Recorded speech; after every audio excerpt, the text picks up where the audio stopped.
Olá, meus queridos, boa noite, que bom estar com vocês aqui. Já estamos ao vivo para começar a nossa live de hoje, Estranhas Expressões da Bíblia Sagrada. Então, já estou vendo o pessoal aí acenando, Leandro, o William Moreira da Silva, a Neander Santos, Lili Prissandrade, também oi, tudo bem com você também? Samantha, tem muita gente entrando aqui. Está aumentando o número ali, eu fico feliz. Eu acho que esse bate-papo aqui, ele tem feito bem para mim, eu espero que esteja fazendo bem para vocês também. Então, enquanto a gente está aqui como dizem em latim, nas introduções aqui, faz um favor para mim, aperta esse aviãozinho que está aí do lado e convida outros para a live. Aperta aí o aviãozinho, não custa nada, só dá um clique aí, para que mais pessoas possam vir também. Hoje eu vou fazer a live sozinho, algumas vezes eu teria um convidado, uma convidada comigo, outras vezes eu estarei sozinho, quer dizer, sozinho em tese, porque eu tenho vocês, tenho Deus e tenho a palavra de Deus aqui, né? Hoje nós vamos falar de algumas passagens difíceis da Bíblia, algumas expressões estranhas que a Bíblia apresenta. E eu vou aproveitar também e fazer novamente uma propaganda para vocês. O número de inscritos já está grande, mas ainda há espaço para muito mais gente, é espaço para você. A partir do dia 8 de fevereiro, eu começarei uma semana online sobre a Bíblia em 3D. Então, mais ou menos o que eu já estou conversando com vocês em algumas lives, como a de hoje, é o que nós vamos falar de maneira mais aprofundada ali. A Bíblia 3D. E como é que você faz para participar? É simples, você vai lá na minha bio, tem um linkzinho, tudo isso aqui, gente, eu aprendi com a equipe, viu? Não é conhecimento próprio, não. Eles que me indicam, ó, fala isso, eu estou repetindo bonitinho aqui. Você clica ali na bio, naquele link, você vai cair numa página, você faz a inscrição nessa página e você pode participar, tá bom? É inteiramente grátis essa semana, muito boa. Falando nisso, eu estava procurando agora aqui um exemplar do meu livro Ceticismo da Fé. Ah, tá aqui atrás. Só um minutinho, vou pegar aqui para vocês. Espero não derrubar tudo isso aqui. Pronto. Não esqueça, a editora Ágape está sorteando o Ceticismo da Fé. Então, como é que você faz para participar? Vá lá no Instagram da editora Ágape, editora_Ágape, e tem os dados lá que você precisa fazer. Parece que você tem que curtir a foto oficial lá, marcar amigos, tem algumas regrinhas lá. E no dia 1º, eles estarão sorteando o livro O Ceticismo da Fé, tá bom? Dia 1º, você pode ganhar. E eu vou autografar esse livro e nós vamos mandar em qualquer lugar do Brasil que você more, tá certo? Perdão. Mas, opa, agora engasguei aqui. Mas eu quero dar outros presentes para vocês. Então conversei com a própria editora Ágape e em breve nós vamos sortear também, então fique atento nas lives aqui, o livro A Bíblia de Aleph a Ômega, do mesmo jeito. Você vai entrar lá na editora, vai marcar a foto lá, etc. E a editora vai sortear numa data para você a Bíblia de Aleph a Ômega. E também o livro, a Enciclopédia Histórica da Vida de Jesus, que está aqui, já está na 3ª edição, Enciclopédia Histórica da Vida de Jesus. Também já conversei com a Pai Editora, tem um exemplar também guardado para você, e na época eu vou anunciar quando é que nós vamos sortear, então, um exemplar de cada um desses livros, tá certo? Muito bem, pessoal, vamos então ao nosso bate-papo. Antes eu gostaria de fazer uma oração, porque vou abrir a palavra de Deus e é bom ter o Espírito Santo conosco. Então oremos. Senhor, meu Deus, meu Pai, obrigado por tudo que Tu nos dás. Abençoa essa live agora, Senhor, que o Teu Espírito possa estar conosco nesse bate-papo virtual. Em nome de Jesus. Amém, Pai. Mais uma vez, então, hoje eu vou falar sobre as estranhas expressões da Bíblia Sagrada. Tá bom? Estranhas expressões. E vamos também fazer o seguinte. Quando for mais ou menos umas 20, 40, eu vou voltar com os comentários. Aí vocês podem mandar perguntas para mim. Eu tenho feito isso nas outras lives e parece que o pessoal tem gostado bastante. Não é isso? Então, mais uma vez, o pedido, vá lá, clique no aviãozinho, convide o pessoal, porque eu vou falar de muita expressão aqui estranha, por exemplo. Por isso que é perigoso ler a Bíblia fora de contexto. A Bíblia fala que a gente tem que obedecer a Deus e aborrecer o pai e a mãe. Em algumas traduções, odiar o pai e a mãe. Mas que estranho, Deus manda odiar, está lá na Bíblia. Aquele que não odeia seu pai e sua mãe não é digno do reino. Então eu tenho que odiar meu pai. A Bíblia fala que Deus amava Jacó, mas odiava Esaú. Então Deus odiava. E aí? Como é que a gente explica essas expressões da Bíblia? Né? Expressões idiomáticas, mas estranhas, que fora de um contexto. Por isso que assim, gente, esse negócio de... tem um modo de estudar a Bíblia ao pé da letra e tem um modo de estudar a Bíblia a pontapé. Então tem muita gente que fica pegando as coisas de maneira assim literal e jogando ao vento, sem ver o contexto, sem ver... É muito perigoso, isso é muito complicado, tá bom? Vou pedir licença a vocês, eu vou desativar agora os comentários aqui. E essa live vai ficar gravada também, mas eu espero que vocês continuem entrando aí, participando. E depois eu vou... Desativei aqui, só para poder facilitar o nosso bate-papo, mas depois eu vou ativar de novo os comentários e no finalzinho eu vou abrir o espaço aí para as perguntas de vocês. Aquelas que eu conseguir responder aqui, nós vamos respondendo. Passagens ou estranhas expressões da Bíblia Sagrada. O que eu quero dizer com isso? Eu já dei alguns exemplos aqui de algumas expressões meio estranhas que aparecem ali. Deus arrependeu. Deus não arrepende, diz uma passagem da Bíblia, na outra fala que ele arrependeu. Deus mandando odiar o pai e a mãe para segui-lo. Deus odiando Esaú. Como é que funciona esse tipo de coisa? Bom, para começo de conversa, deixe-me dizer a vocês que todo idioma, e o idioma é uma língua, a língua é um organismo vivo. O idioma é um organismo vivo. Tanto é que as palavras mudam de significado, a semântica está aí para nos ensinar isso. Por exemplo, quando eu era criança, ou menos que isso, no tempo da minha avó, derramar era cortar ramas. Eu vou derramar aquela árvore ali, quer dizer, eu vou cortar as ramas dela. Hoje, derramar significa entornar um líquido, né, alguma coisa assim. Então você vê que diferença, como é que a palavra muda de significado. Uma vez eu fui assistir um filme, Desmundo, muito antigo esse filme, já tem muitos anos, e era um filme que me chamou atenção porque ele contava a história do Brasil, mas os atores estavam interpretando as falas com o português típico do século XV, do século XVI. E é interessante que era português, mas eu confesso para vocês, eu não consegui assistir o filme sem legenda. Eu nunca esperava isso. Um filme em português eu precisei de legenda, porque era muito diferente. Ora, se eu estou falando da língua portuguesa de 500 anos atrás, eu já não conseguiria entender, ou seja, se eu me considero uma pessoa até relativamente culta, leio bastante, mas se eu voltasse ao tempo de Pedro Álvares Cabral e tivesse uma conversa entre mim, Pedro Álvares Cabral e Pero Vaz de Caminha, eu dificilmente ia entender o que eles estavam falando e provavelmente eles também não entenderiam. Se já temos essa dificuldade com o português de hoje, imagine uma Bíblia que foi escrita há mais de 2.000 anos, há milênios. O livro mais antigo da Bíblia data de 3.400 anos no passado, e o mais novo, 2.000 anos. E uma Bíblia que foi escrita em diferentes lugares, diferentes culturas, mesmo o hebraico que se fala hoje em Israel, o hebraico de rua, não é necessariamente o hebraico bíblico. O modo verbal é diferente, tem muitas expressões que são diferentes. Agora imagine então. Ora, deixe-me dar mais exemplos antes de entrar nos textos bíblicos propriamente dito. Se eu disser para você assim, ele está dando uma de João sem braço, fica fácil para você entender. Não adianta mais chorar o leite derramado. Olha, eu não estou aqui para engolir sapo. Eu estou morto de cansado. Nenhuma dessas expressões causará pânico em nenhum de vocês que estão me assistindo agora. Nenhum de vocês terá problema com essas expressões. Agora imagine que daqui a 2.000 anos a minha fala vire Bíblia, e aí lá as pessoas abrindo a Bíblia vão ficar se perguntando o que é chorar o leite derramado? Toda vez que um leite derrama tem que chorar? O que é engolir um sapo? Será que naquele tempo o Rodrigo comia sapo? Né? Então, quer dizer, morto de cansado, como é que um morto se cansa? Agora, essas expressões idiomáticas que nós temos hoje, também havia expressões idiomáticas nos tempos bíblicos. Eu vou dar mais um exemplo para você de expressão idiomática, como é que pode variar de um país para país. Uma vez eu estava dando uma palestra em Portugal, e eu estava tossindo, como quase no início da live que eu comecei a tossir, e uma moça gentilmente trouxe um copo d'água e colocou à frente para mim lá no púlpito.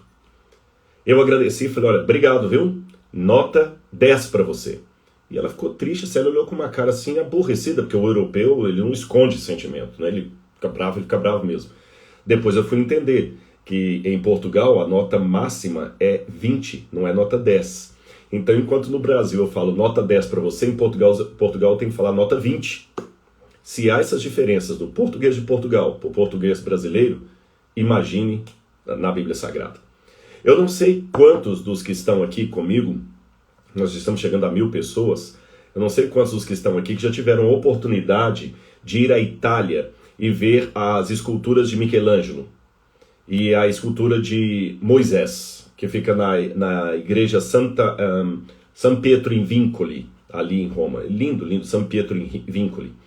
Aquela escultura do Moisés, ela é tão linda que reza a lenda que quando Michelangelo estava esculpindo aquele Moisés, ele bateu com o martelo no joelho da estátua, gritando, parla, fala, de tão perfeita que ela estava. É lógico que isso tem ares de ser uma lenda urbana, mas a escultura realmente é brilhante. Agora, em que pese o brilhantismo, o realismo daquela escultura, até as veias, as artérias são muito bem colocadas ali, o dorso, tudo. Quem já viu aquela escultura, e quem não viu, é só colocar no Google aí, Michelangelo, escultura Moisés. Vai aparecer para você milhares de fotos. E você vai perceber que o Moisés tem aqui na testa dele 2 chifres. 2 chifres. E muita gente se pergunta por que Michelangelo esculpiu 2 chifres em Moisés. Aliás, há quadros, inclusive renascentistas, onde Moisés também é retratado com 2 chifres. Por que isso? Por causa de uma expressão idiomática do hebraico que não foi percebida bem por Jerônimo e ao traduzir para a Bíblia em latim, deu BO, deu problema. E você sabe que expressão idiomática é difícil de traduzir ao pé da letra. Imagine eu traduzir em inglês a palavra, sei lá, acabei de falar aqui, eu traduzir em inglês a expressão está chovendo canivete. Se eu falar em inglês está chovendo canivete, eles não vão entender, eu tenho que falar que está chovendo dogs and cats. It's raining dogs and cats. Está chovendo cachorros e gatos. Aí o americano vai entender. E assim por diante. Na Bíblia, olha que interessante. A maior parte da Bíblia usa uma palavra, a palavra hebraica karan, que significa glória. Karan. Mas keren significa força, descendência. Tá certo? Agora, qual que é o problema? É que esta palavra também era, no idiomatismo da época, representado por um chifre. Porque o chifre era onde estava a força do animal. O chifre era onde estava a força do animal. O animal batia com o chifre. Quem lê as profecias de Daniel, vê lá que Daniel falou de um animal, de um carneiro que estava dando vários coices para vários lados, quando veio um bode com um chifre no meio e acertou os 2 chifres do carneiro e destruiu o carneiro. Então, um chifre é símbolo de poder, de glória, de ascendência. Muito bem. Aí acontece que quando você vai ler Êxodo capítulo 34, verso 29, Êxodo 34, verso 29, diz assim, Êxodo capítulo 34, verso 29. Mais um, na minha tradução traz assim, que olha. Quando Moisés desceu do Monte Sinai, tendo nas mãos as 2 tábuas do mandamento de Deus, sim, quando desceu do monte, Moisés não sabia que a pele do seu rosto resplandecia depois de Deus ter falado com ele. Acontece que no original hebraico, essa expressão resplandecia, karan, que eu falei com vocês, é a mesma expressão para chifrava, tinha chifres. Aí, o Jerônimo, não percebendo que era uma expressão idiomática, acabou traduzindo ao pé da letra. E ele traduziu em latim assim, et ignorabat quod cornuta esse face sua. E ignorava que havia chifres na sua face. E assim como Michelangelo lia a Bíblia em latim, ele viu lá, ele foi esculpir o Moisés de acordo com o que ele estava lendo na tradução dele. E ali na tradução dele estava falando que Moisés ignorava que havia chifres na sua face. Aí ele colocou o chifre lá. Na verdade, aí não deve ser chifre, deve ser glória. Percebeu o problema de não perceber uma expressão idiomática no texto bíblico original? Agora, uma coisa a gente tem que entender, até para ler a Bíblia de maneira correta, você não é obrigado a saber fluentemente hebraico, grego e aramaico, tá certo? Mas pelo menos entender o gênio da língua hebraica e da língua grega, que foi uma tradução do hebraico, do grego bíblico, eu digo koiné. Por quê? Porque o hebraico, para começo de conversa, é bem diferente a estrutura mental da nossa.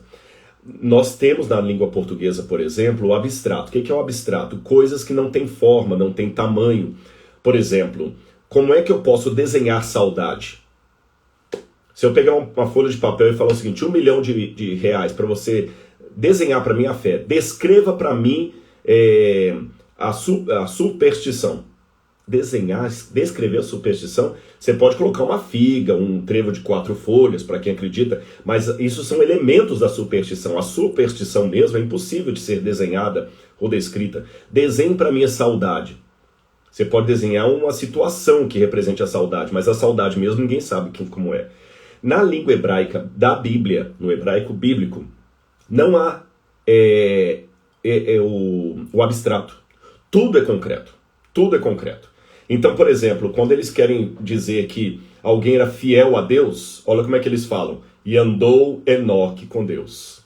Aí fica uma cena que você consegue visualizar, porque eles não têm na língua deles uma ideia do abstrato. Por exemplo, a capacidade de falar. Em Lucas traz como é que é em hebraico a capacidade de falar. Sabe como é que diz em hebraico capacidade de falar? Eu vos darei boca. Veja bem, como Jesus estava falando em aramaico e o texto foi traduzido para o grego, Jesus, quando falou que ia dar capacidade de discurso para os discípulos, falou de maneira concreta. Eu vos darei boca. Agora, se eu levar isso ao pé da letra, então eles não tinham boca antes? É claro que tinham. Mas na expressão idiomática, Jesus falou, eu vos darei boca. Já falei com vocês que fidelidade na Bíblia é andar com Deus, andar no caminho reto, Provérbios 14, verso 2, aquele que anda, esse é o caminho, andai por ele. Olha como é que é concreta a língua hebraica. As direções cardiais, enquanto nós falamos de norte, sul, leste, oeste, olha como é que na Bíblia eles falavam. Como no que a gente chama de sul ficava o deserto do Negev, então quando eles queriam falar que ia para o sul, eles falam o seguinte, na direção do Negev. Na direção do Negev.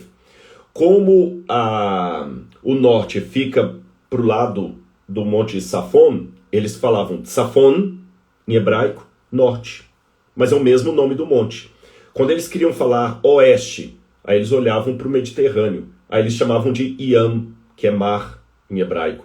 Quando eles queriam falar leste, onde o sol nasce, eles falavam Keden, que quer dizer justamente onde nasce o sol. Então por isso que a palavra oriente na Bíblia é onde nasce o sol. Viu um anjo voando do nascente do sol. Viu como é que é bem concreta a língua hebraica? Então você precisa entender isso. Agora você vai entender algumas expressões. Eu vou começar das mais simples para as mais complexas, tá bem? Tem uma passagem em Mateus 23, verso 32, que na tradução de Almeida está assim. Enchei a medida de vossos pais. O que significa isso? Enchei a medida de vossos pais. Terminem o que os ancestrais começaram. Aí o pessoal às vezes ignora o contexto e fica tentando falar, o que é encher a medida dos pais? E fica dando aplicações homiléticas no púlpito que não tem nada a ver. Outro exemplo, quando Jesus em João 2, verso 4, virou para Maria e falou o seguinte, que tenho eu contigo? Que muita gente fala assim, gente, como é que Jesus desrespeitou tanto a mãe dele? Lembra no milagre de Caná da Galileia, que ele falou, que tenho eu contigo, mulher? Em primeiro lugar, a forma de se referir a uma mulher usando o termo mulher era altamente respeitosa no Oriente Médio, na época de Jesus, especialmente ali entre os hebreus, era tremendamente respeitosa. Quando ele virou para a mulher adúltera, em João 8, falou o seguinte, mulher, onde estão os teus acusadores? Era a maneira mais respeitosa que ele tinha de se referir a alguém. Então quando ele falou assim, e a expressão que tenho contigo? Essa expressão que tenho contigo é, o que nós podemos fazer? É simplesmente isso que nós podemos fazer. Então, traduzindo para o português a expressão de Jesus, mulher que tenho contigo, é como se ele dissesse assim, mãe, o que nós podemos fazer? Percebeu? O que nós podemos fazer, mãe? É isso que ele falou. É a maneira mais educada que Jesus podia se referir. Agora alguém pode estar se perguntando aí, Rodrigo, então por que traduziram mulher que tenho contigo? Esse é um problema nas traduções. Já diziam os latinos, tradutor e traditório, o tradutor é um traidor, o que não é bem verdade. O tradutor salva a nossa pátria em muitas situações. Ai de mim se não fosse um tradutor para me ajudar com os beduínos quando eu estava lá no Sudão, que eu não falava o dialeto deles. Então, uma salva de palmas para os tradutores. Porém, traduzir não é fácil. Por exemplo, como é que você traduz uma poesia? Não traduz, você faz uma versão. Não existe tradução de música, existe uma versão de música. Como é que eu traduzo uma expressão idiomática, uma gíria? Perceberam? É muito complicado.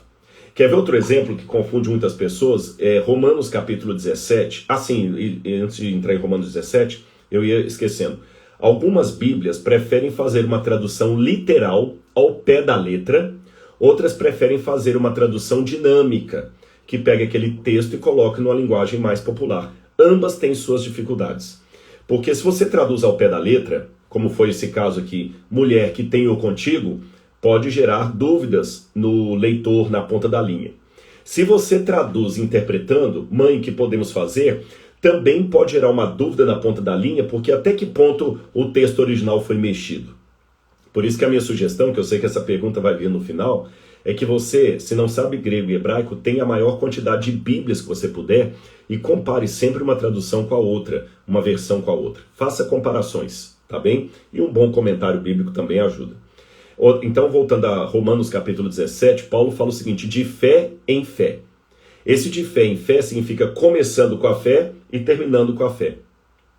Vamos a outra expressão aqui que chama muita atenção. Quando você vai a Gênesis capítulo 15, versículos 17 e 18, diz que Deus fez um acordo com Abraão, uma aliança, e no hebraico diz assim, aconteceu, eu estou aqui com o texto já aberto para ganhar tempo, aconteceu que o sol se pôs e as trevas se fizeram, e eis que uma fornalha de fumaça, um clarão de fogo, passou cortando pelos meio as partes dos animais. E nesse dia, cortou o Senhor uma aliança com Abraão. Cortou o Senhor uma aliança com Abraão. Karat vrit. O que significa karat vrit? Cortou uma aliança. Por que a Bíblia fala isso? É porque no tempo dos patriarcas, olha como é que a gente vai entendendo o contexto para entender a expressão idiomática, a gíria da Bíblia. Quando eu digo gíria, não é de maneira desrespeitosa não, viu? Gíria é qualquer expressão de um povo, de uma época, de um clã. Há boas gírias e más gírias. Então, quando eu falo gírias da Bíblia, eu não estou falando que a Bíblia é um livro cheio de palavra vulgar. É gíria no sentido de a expressão idiomática da Bíblia. No tempo de Abraão, olha como é que eles faziam um acordo. Geralmente você pegava um animal digno de sacrifício, cortava o animal no meio, colocava uma banda do animal do lado, outra banda do outro lado. E a pessoa que ia fazer o acordo, a aliança comigo, ele vinha de lá e eu vinha de cá. Quando eu passava com ele pelo meio, nos encontrávamos no meio, uma carcaça do animal de um lado, outra de outro, preste atenção. Aí eu viro para ele e falo o seguinte, eu faço com você hoje o juramento que eu vou te dar essa terra depois que eu morrer. E ele fala, e eu faço um juramento que eu vou cuidar dessa terra depois que você morrer. Ok. E aí eu coloco, que eu seja rasgado pelo meio como esse animal se eu não cumprir minha parte no acordo. E ele também diz que eu também seja rasgado pelo meio como esse animal se eu não cumprir a parte do acordo. Aí nós atravessamos de um lado para o outro, cada um pega uma banda do animal e faz um churrasco ali para comemorar alguma coisa assim. Assim que eles faziam os acordos. Hoje a gente assina num papel e reconhece firma. Na época era assim que eles faziam. Então a palavra brit, que significa aliança, vem da mesma palavra cortar. Então quando fala karat vrit, cortou uma aliança, significa então que Deus ia fazer esse cerimonial com Abraão. Por isso que fala que ele mandou Abraão cortar um animal no meio. Só que curioso, isso eu explicarei numa outra oportunidade, somente Deus passou pelo meio dos animais, Abraão não passa. Por quê? Isso aí fica para uma outra ocasião. Olha outra expressão que muita gente faz confusão. Lucas, capítulo 14, verso 26, diz assim, E muita gente ia com ele, com Jesus. E voltando Jesus para todos, lhes disse: se alguém vem a mim e não aborrece a seu pai e sua mãe e mulher e filhos e irmãos e ainda a sua mesma vida, não pode ser meu discípulo. Uau! Em outras traduções a coisa é pior ainda. Diz assim: se alguém vem a mim e não odeia seu pai, sua mãe, sua mulher, seus irmãos, seus filhos e sua própria vida, não pode ser meu discípulo. Então espera aí. Significa que para ir a Cristo eu tenho que odiar os meus parentes e a minha própria vida? O que significa isso? E no grego ali, a expressão que está justamente é o misei to pater autu. Não tem parte com o pai, né? Se algum homem vai até ele, não tem parte com o pai. Eu queria só pegar a parte que ele fala, que é aquele que odeia a sua própria alma. Daqui a pouco eu pego o original grego, eu acabei não anotando aqui. Bom, como é que a gente explica isso? Vamos ao texto paralelo. O texto paralelo é Mateus capítulo 10, verso 37. E lá Jesus fala a mesma coisa, mas com palavras diferentes. Quem ama o pai ou a mãe mais do que a mim não é digno de mim. Quem ama o filho ou a filha mais do que a mim não é digno de mim. Então, o que significa aquela fala de Jesus em Lucas? Aquele que não aborrece o seu pai, sua mãe, etc., ou não odeia, não é digno de ser meu discípulo. É que na língua aramaica e hebraica, as línguas maternas de Jesus, não havia como dizer a expressão amar menos. Você tem como falar amar mais, porém amar menos você não tem como falar. Eles não têm essa expressão na língua deles, não tem. Você sabe que mesmo em português nós temos algumas ideias, alguns conceitos que nós não temos em português. Por exemplo, a língua grega, ela tem o masculino, o feminino e o neutro. O português só tem masculino e feminino, não tem neutro. Como é que a gente explica que uma coisa não é nem masculina nem feminina, é neutra?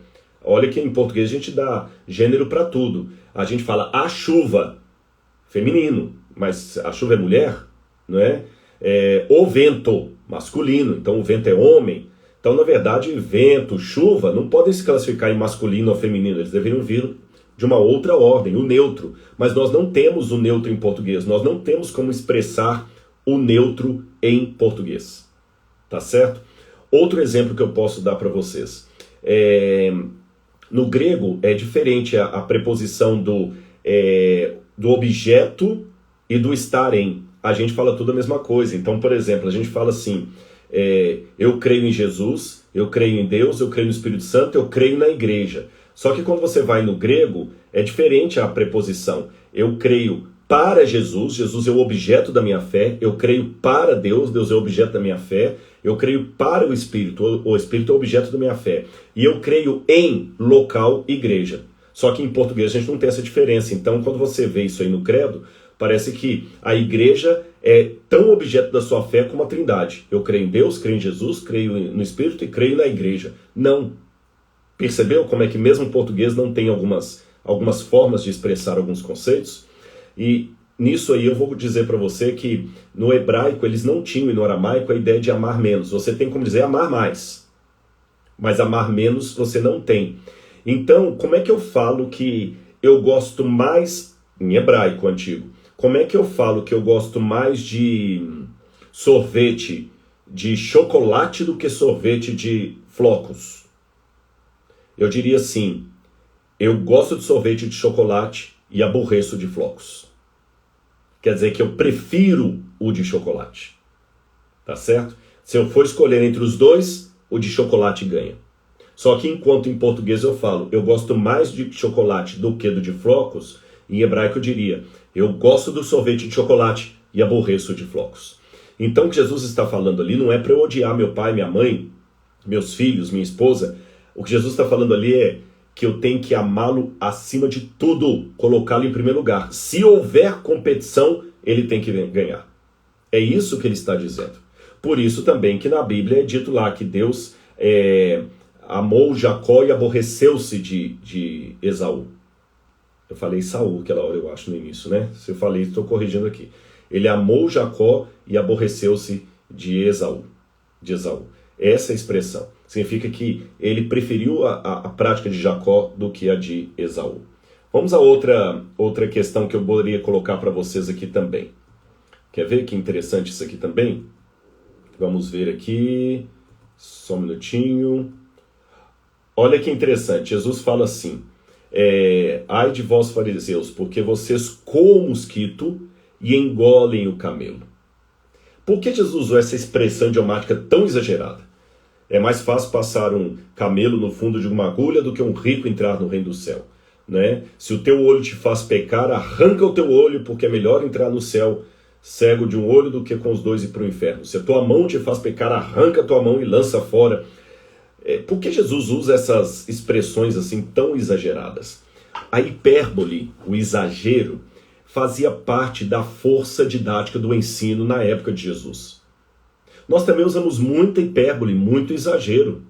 Quando eu quero dizer assim que minha casa estava cheia, eu costumo falar, gente, foi todo mundo lá em casa. Como eu estou feliz, estava todo mundo lá em casa. Mas isso é uma hipérbole. O mundo inteiro não estava na minha casa. Quer outra hipérbole? Eu já estou cansado, já estou farto de tolerar essa situação. Não estou cansado, não estou farto ainda. Você está entendendo? Olha, gente, se ele chegar aqui atrasado hoje, eu mato aquele sujeito. Não vou matar ninguém. Perceberam? Mas na nossa língua, quando a gente quer dar uma ênfase muito forte a um sentimento, a uma coisa, a gente apela para a hipérbole. Na época de Jesus também, eles faziam isso de maneira até humorada. Porque havia uma mistura do humor com a sabedoria na época de Jesus. Não é que Jesus era um contador de piadas barata. Jesus não era um stand-up. Mas os rabinos da época de Jesus e o próprio Jesus usavam o humor para fixar na cabeça das pessoas a lição que ele queria apresentar. E uma das formas de provocar o bom humor nas pessoas era colocando exageros para elas. Qual dentre vós é o homem que, se o filho pedir um pão, vai lhe trazer uma pedra? Todo mundo riu. E qual de vocês é o homem que o filho pedir um ovo vai trazer um escorpião ou uma serpente? Todo mundo riu. E ao mesmo tempo que riram, entenderam a mensagem. Tá certo? Então Jesus usa essas expressões. É melhor cortar. Ai daquele que chama o seu irmão de raca, que já cometeu o crime da morte. Então a gente tem que prestar atenção realmente de como nós tratamos no nosso irmão. Ficou claro isso para vocês? E a expressão que eu mencionei aqui, ai de vós fariseus, porque vocês coam o mosquito e engolem o camelo. Essa é a expressão. Jesus quer dizer assim, olha, vocês ficam exagerando em coisas que não precisam e nas coisas importantes vocês acabam passando. Seria como se eu dissesse assim, vocês ficam presos a coisas importantes, esquecendo as coisas que são essenciais. Apenas um detalhe, Jesus não condenou os fariseus por coarem o mosquito. Ele os condenou por engolir o camelo. Então muita gente liberal fica pegando isso e fala assim, tá vendo? A gente não deve ligar para essas questões de igreja, de religião, de nada. Não, Jesus falou, isso é coisa dos fariseus, ficam coando mosquito, engolindo camelo. Jesus não repreendeu os fariseus por coarem um mosquito. Ele os repreendeu por engolirem o camelo. No Museu de Arqueologia aqui do NASP, eu tenho duas peças aqui que eu trouxe. Uma delas de Israel, datadas do tempo bíblico. Uma delas é uma peneirinha de argila com os buracos e a outra é um jarro que ele tem os buraquinhos ali. Às vezes pousava muita mosca na bebida, qualquer coisa assim, então na água. Então na hora de você beber uma água, você filtrava, na verdade coava, né? Não era filtrar bem. Você colocava aquela peneirinha e sempre colocava assim no copo para se tiver um cisco, um inseto que caiu ali dentro, ele cai na peneirinha e você não bebe aquilo ali com um inseto. Agora olha que interessante o trocadilho de Jesus quando você vai pro aramaico. Em aramaico, a palavra para camelo é kamla. Kamla. Camelo é kamla. E inseto perdão, falei errado. Camelo é gamla. Gamla, com G. Gamla, camelo. E inseto é kamla, com Q de queijo. Percebeu que as palavras são quase homófonas? Vou repetir para você. Camelo em aramaico, gamla. Inseto em aramaico, kamla. Agora imagina Jesus falando isso em aramaico, como é que deve ter ficado bonito. Ai de vós fariseus, porque vocês coam o kamla, mas devoram o gamla. Esse trocadilho foi muito interessante na expressão idiomática usada por Jesus. Que o significado eu já falei, né? Não adianta vocês quererem ficar preocupados com coisas importantes, esquecendo aquilo que é essencial. Outro exemplo que eu poderia dar para vocês aqui, seria interessante que quando você vai no Evangelho de João, capítulo 1, versículo 12 e 13, João fala assim, que Deus que através de Cristo nós somos feitos filhos de Deus. Nós nos tornamos filhos de Deus. Então eu e você, pela graça de Jesus, somos literalmente filhos e filhas de Deus. Essa é a promessa que está no Evangelho de João, também no livro de Tiago. Agora, quando eu vou nas cartas de Paulo, aí a coisa muda de figura. Você vai para Romanos 8, verso 15, Efésios 1, verso 5, Paulo diz assim, porque nós recebemos o espírito de adoção. E Paulo diz que nós somos filhos adotivos de Deus. Aqui, na nossa cultura, ser filho legítimo e filho adotivo tem um significado bem diferente. Eu sei que tem muitos filhos adotivos que são tão amados como os da carne. Aliás, eu sei até de história de filhos adotivos que valeram mais para os pais adotivos do que o filho biológico. Eu sei disso. E eu sei de muito pai que tem mais prazer no filho adotivo do que no filho biológico. Mas eu também sei que existe na nossa cultura uma certa sombra de sentimento ruim em torno da palavra adoção, adotado. Parece que um filho adotado é aquele que foi rejeitado pelos pais ou que não teve pais, não é? A ser adotado porque estava no orfanato, ninguém queria. Tem essas histórias assim que a gente cresce com elas. E seja qual for a sua experiência com adoção, você sabe que ser filho sanguíneo e filho adotivo são duas coisas distintas. E afinal de contas, o que a Bíblia promete? Que nós somos filhos legítimos de Deus no sentido literal, ou nós somos filhos adotados por Deus? Como é que a gente explica essa aparente contradição entre Paulo e o apóstolo João? Bom, é simples. João estava escrevendo para uma audiência maiormente judaica. E se tem uma coisa que os judeus valorizam muito é a ancestralidade sanguínea, especialmente filhos de mãe judia. Uma tradição que já vem desde a época de Maimônides, ou talvez até antes dele. Você sabe que o verdadeiro judeu é o filho de mãe judia. Por que eles colocam filho de mãe judia e não de pai judeu? Porque no passado remoto não existia DNA, então podia sempre haver uma dúvida sobre quem era o pai. Só que da mãe não havia dúvida nenhuma, todo mundo viu nascendo dela ali. Então por isso que o judeu legítimo é o filho de mãe judia, tá certo? Então, como eles estavam escrevendo para um público majoritariamente judaico ou de cultura judaica, João usa essa categoria. Nós somos feitos filhos de Deus, tornados filhos e filhas de Deus. Mas quando você vai para Paulo, Paulo, diferente de João, escreve para um público majoritariamente greco-romano. E em Roma a situação era diferente. Por incrível que pareça, mesmo o filho consanguíneo, aquele filho gerado da barriga da mulher, ele só seria legitimado como filho daquele pai se no 8º dia o pai o reconhecesse perante todos. Eu vou explicar isso com calma para você entender. Havia no direito romano antigo uma categoria chamada paterfamilias, que aliás o direito moderno ainda tem também, mas eu estou falando do direito romano, lá atrás. E o paterfamilias era o pai da família, literalmente. Então, quando o filho nascia, durante os 8 primeiros dias, o pai nem chegava à criança. Ele nem olhava a criança, nem pegava no colo, nem nada. No 8º dia, havia a reunião do chamado dias lústricos. E o que é esses dias lústricos?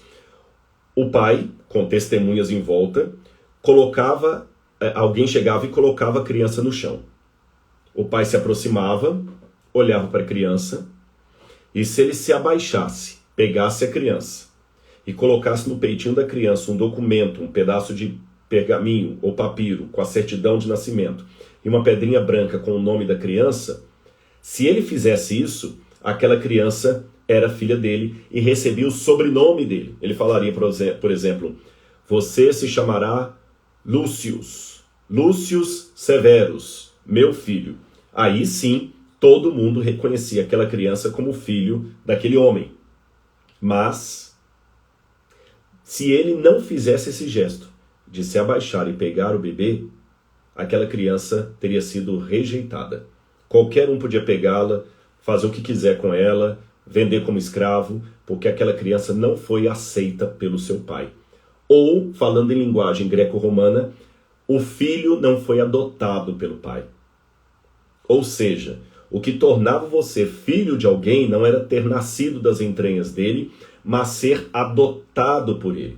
Os romanos não pareciam ligar muito para essa questão de sangue. Eles valorizavam mais a questão de filiação sentimental emocional. Tanto é que se você pegar a história dos Césares, a maior parte deles, daqueles que subiram ao trono, não eram os filhos do imperador, mas alguém que o imperador adotou. Otaviano Augusto não era filho de Júlio César. Embora Júlio César não foi a rigor imperador, mas só para citar, quem era o herdeiro de Júlio César era Otávio Augusto, que foi adotado por ele.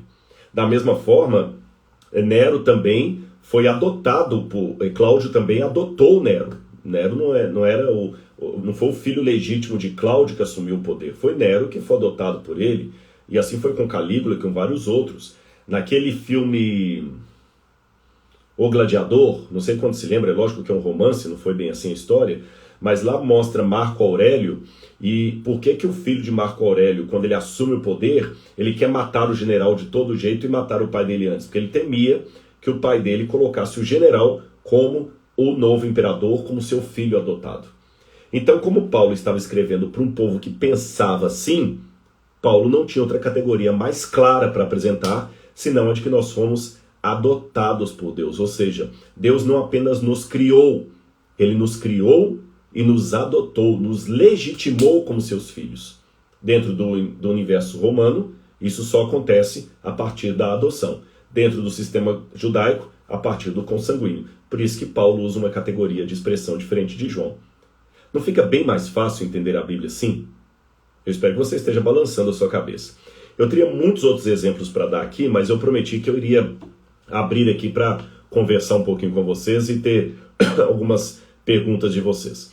Só antes, eu gostaria de, mais uma vez, enquanto você está preparando a sua pergunta aí, convidar você que chegou depois do início da live, eu vou deixar essa live gravada aqui também lá no YouTube, mas lembre que no dia 8 de fevereiro, eu começarei a semana especial A Bíblia 3D, e você é o meu convidado, você é a minha convidada.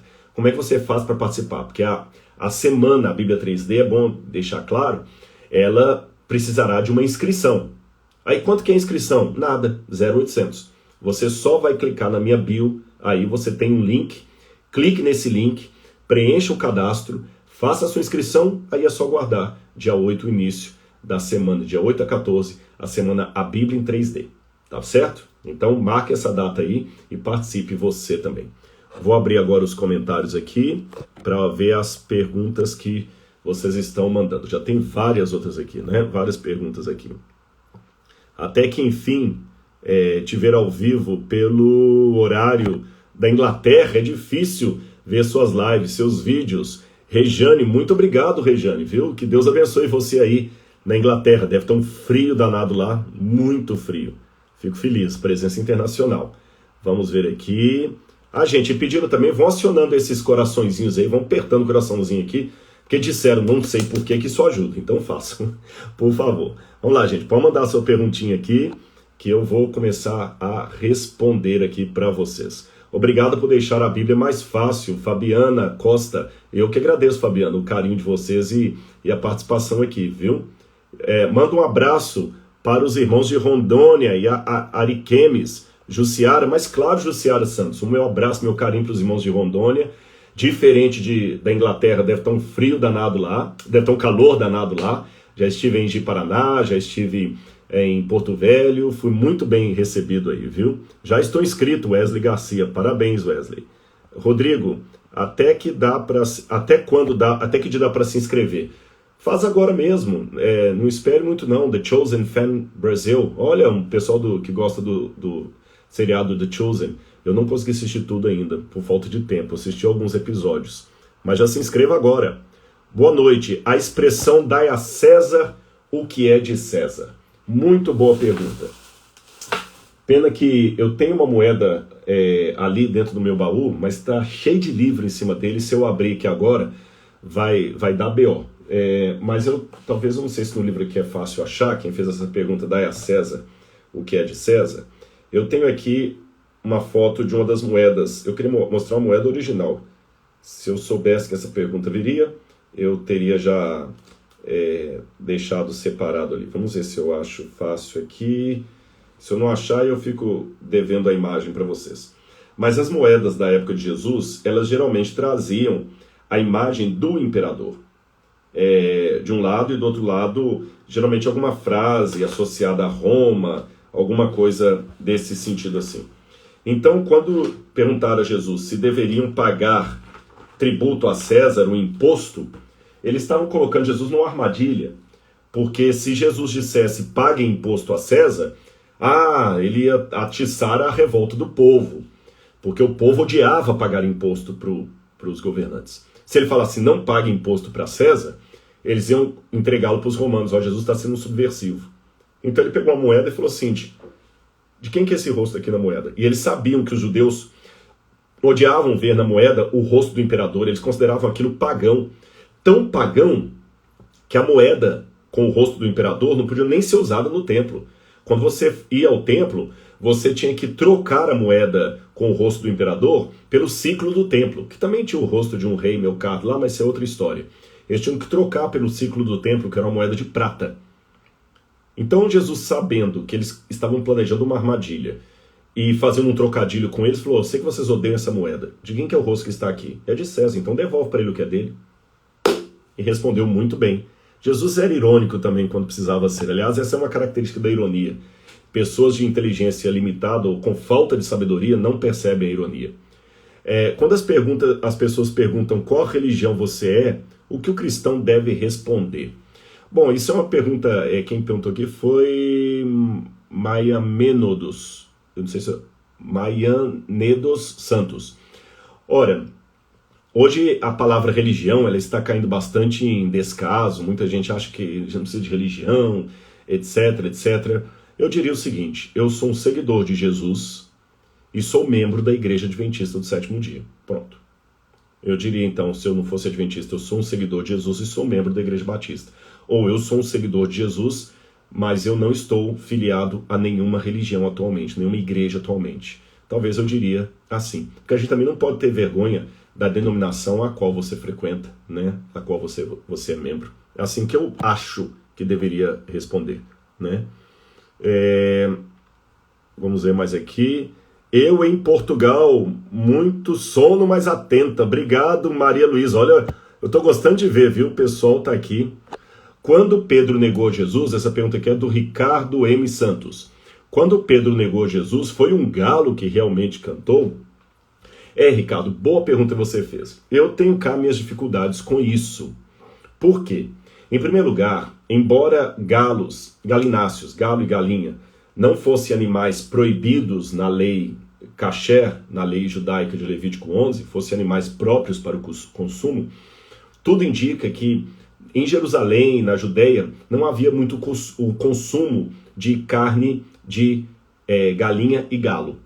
Não era repito, embora não fosse proibido pela lei judaica, não era uma carne que fazia parte da mesa deles, comumente. Você compreende? Seria mais ou menos assim. Alguns tipos de gafanhotos são comuns de serem comidos no Oriente Médio e são permitidos por Levítico 11. Mas eu não comeria gafanhoto, não faz parte da minha culinária. Então eles, por alguma razão, não gostavam, não apreciavam muito aquele tipo de comida.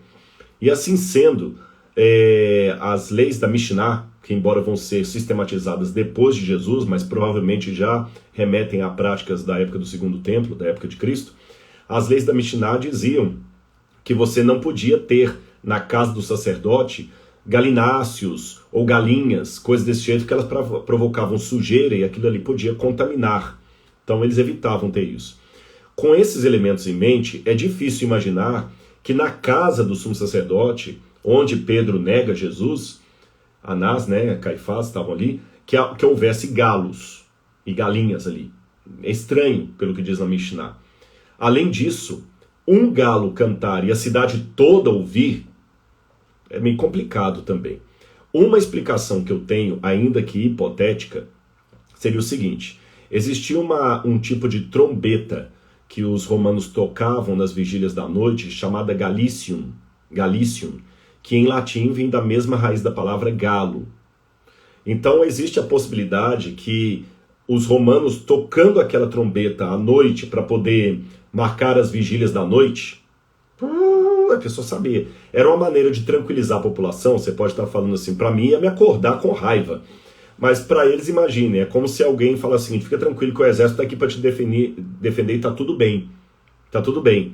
Então, provavelmente, essas trombetas marcavam as vigílias da noite e o pessoal já acostumava com aquilo ali, sem problema nenhum. Quando eu vou a lugares muçulmanos, 5 horas da manhã, um camarada na mesquita começa lá, halaba. Pra gente é horrível, mas eles estão acostumados. Quem está dormindo, volta, já está acostumado, volta pro canto e continua dormindo. Então, eu acredito, ainda que eu possa falar isso apenas de maneira hipotética, que quando Jesus falou antes que o galo cante 3 vezes me negarás, Jesus estava dizendo antes que a trombeta do soldado romano soe, 3 vezes me negarás. E não necessariamente um galo, bicho mesmo. É a probabilidade que eu trabalho.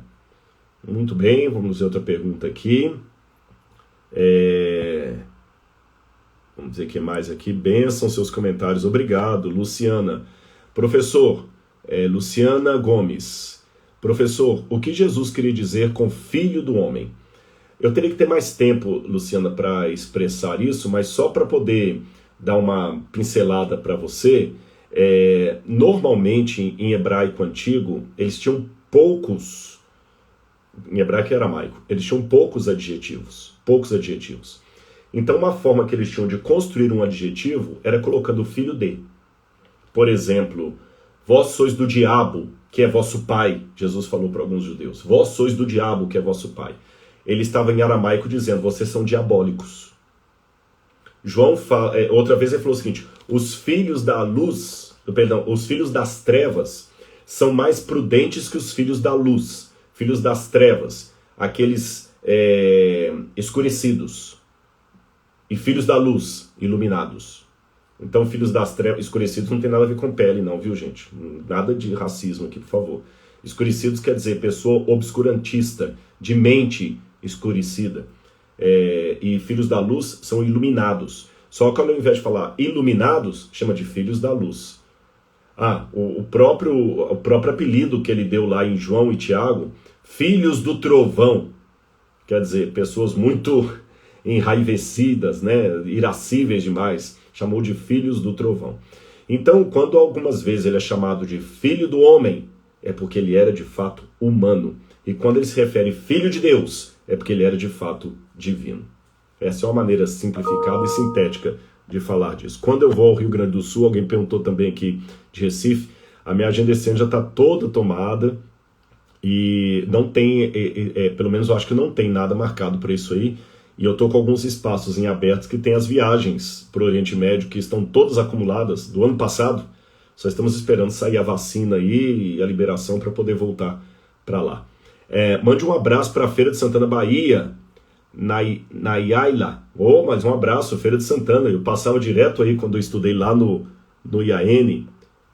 Ore pela minha cidade, Manaus. Sim, Yara, nós estamos orando bastante. Inclusive a Adra fez um trabalho bonito aí de arrecadação de fundos para levar para Manaus.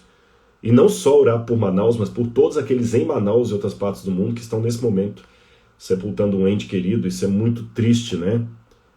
Abraços, pastor de Ourinho, São Paulo, Orestes Júnior. Obrigado, meu irmão, pastor. Me inscrevi na pós-graduação em arqueologia para ser seu aluno de maneira formal. Obrigado. Agora só que tá para acordar aventura. Então, não sei o seu nome, Vai ser um prazer estar com você ali. Bom, pessoal, o nosso horário já está terminando aqui. Muito obrigado pelo carinho de vocês. Eu peço que vocês orem sempre por mim, para que Deus me dê, acima de tudo, humildade. É bom ter humildade. É bom não. É imprescindível ter humildade, ter o batismo com o Espírito Santo. E eu coloquei no meu coração que eu quero levar esse livro para a maior quantidade de pessoas possível. Alguns concordarão com o que eu falo, outros vão discordar, alguns vão parabenizar, outros vão lacrar, alguns vão orar por mim, outros vão me odiar, mas eu sei perante Deus que tudo que eu faço é com muito coração, com muita oração, é de coração e é com muito carinho para todos vocês, tá bom? Então não esqueça de se inscrever na Semana Bíblia em 3D, tá aí na bio a inscrição. Lembre, dia 1º haverá o sorteio do livro Ceticismo da Fé, lá na editora Ágape, e aguarde minhas informações para como você pode também ganhar num sorteio, nas próximas lives aí, outros livros que eu escrevi. Vou até conversar com a Casa Publicadora Brasileira também, porque eu nunca sorteei aqui o Escavando a Verdade, que é um livro também de arqueologia da CPB. Tá bom? Gente, muito obrigado. Beijo no coração de vocês, que a graça de Jesus esteja com todos, agora e sempre. A live vai ficar guardada aqui, vai ficar gravada aqui para vocês. Um grande abraço, fiquem com Deus.